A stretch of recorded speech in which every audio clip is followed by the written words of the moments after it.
Hey guys, I'm back. I told you I'd do a video on the string section here. Um, and this is the strings, how they sound soloed.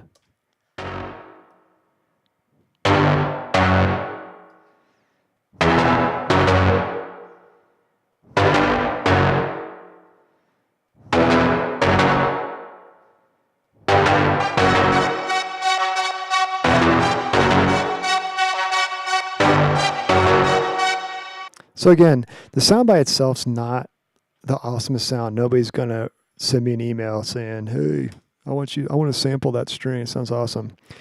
But again, it's what I could do with one plugin. So the string, the staccato, what I call staccato hit.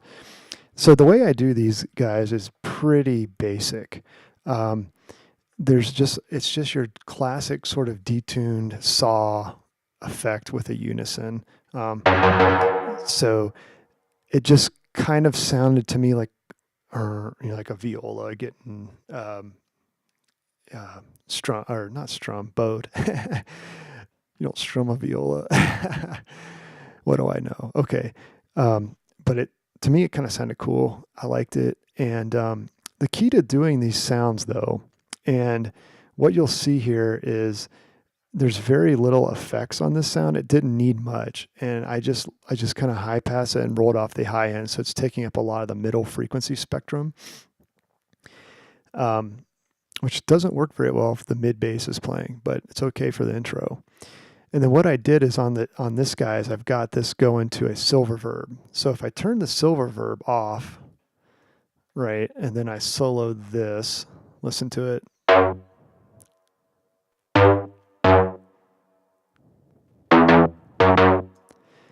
Doesn't really sound like a string, and I probably should even get this other send off. Do it again.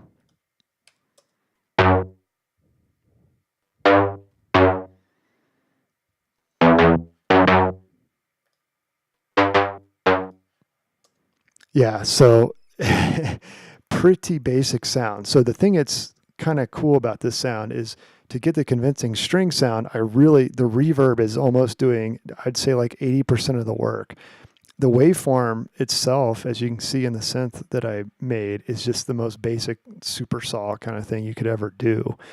But the reverb's playing a huge role.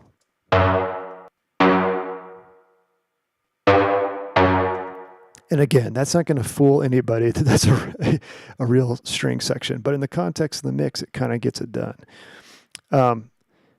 So what I did is, I duplicated the track. And this is essentially the same instrument, but I'm playing because I have unison turned on in the synth. Or I don't have it turned on for this guy. I think I did for the mid hit. Yeah, I can't play more than one note. So this guy,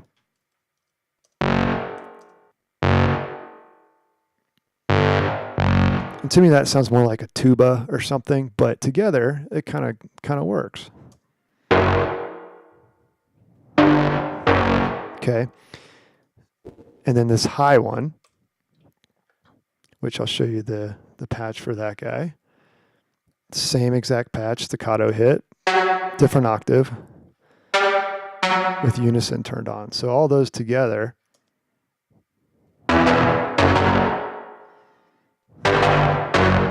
And now that I'm listening with fresh ears, I'd probably mix that a little bit differently. It sounds a little too low and grungy. It's not the best.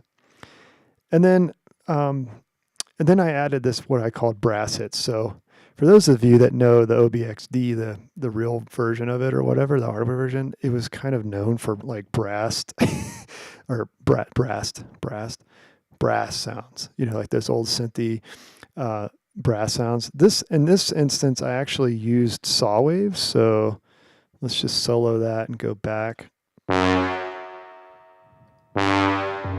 Okay, so without the high pitched one, pretty boring. Kind of sounds like a pulse or a square.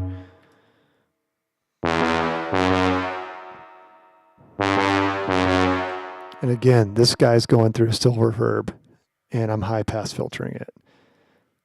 So without this guy and without the reverb, that's the patch. Has a little bit of overdrive. Not much. So then we're going to go high pass it. Don't need all that bass again. The timpani's taking care of that. And then the reverb.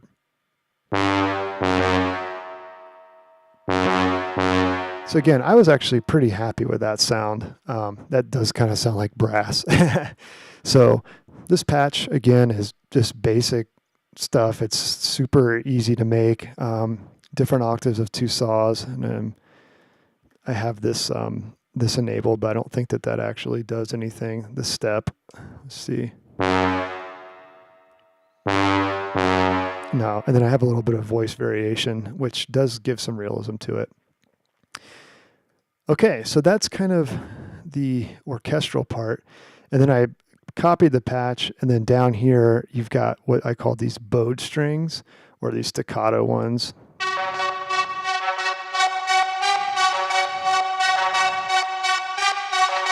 And again, it's the exact same technique. I basically have this staccato hit patch that I used, and then I just basically put it into a silver verb, again, to give it kind of that ensemble feel. And then they're all going to a bus and then going through even another reverb to put them kind of in the same space. So it's pretty basic stuff. Let's see, if I take off all of this, kind of boring, high pass, envelope it. So that's actually a good thing to look at, the enveloper. So let's play it without the enveloper. And then now let's play with.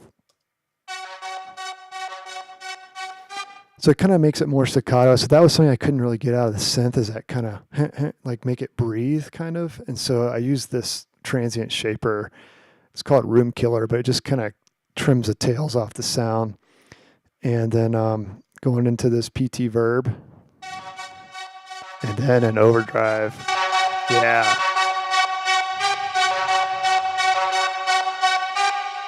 And again, this stuff is kind of like not going to fool anybody. Nobody's going to sell their contact libraries and ask me to do an orchestral library using OBXD. But, excuse me, but for this track, these sounds worked really well for me, and they were really fun to make.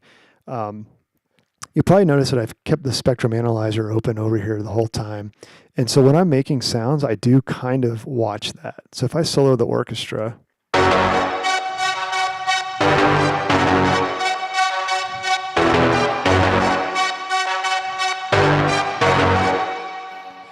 so by doing that, the orchestra is doing exactly what I want it to do. It's filling up this kind of high mid-range, and it's leaving some space up here for hi-hats, cymbals, that kind of stuff when they come in. And I've also, the timpani's taking care of this low end. So let's see if I solo all of that and with the orchestra.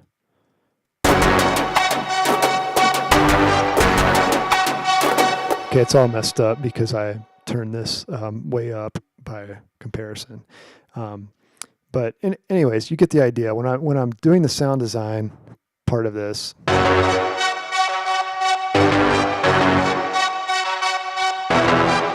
I am paying attention with my eyes, kind of what's going on over here, just because this is my hobby. My ears aren't really always good enough to always tell if I've totally got all the stuff out in the low end that I want or the high end. So I kind of just do a double check.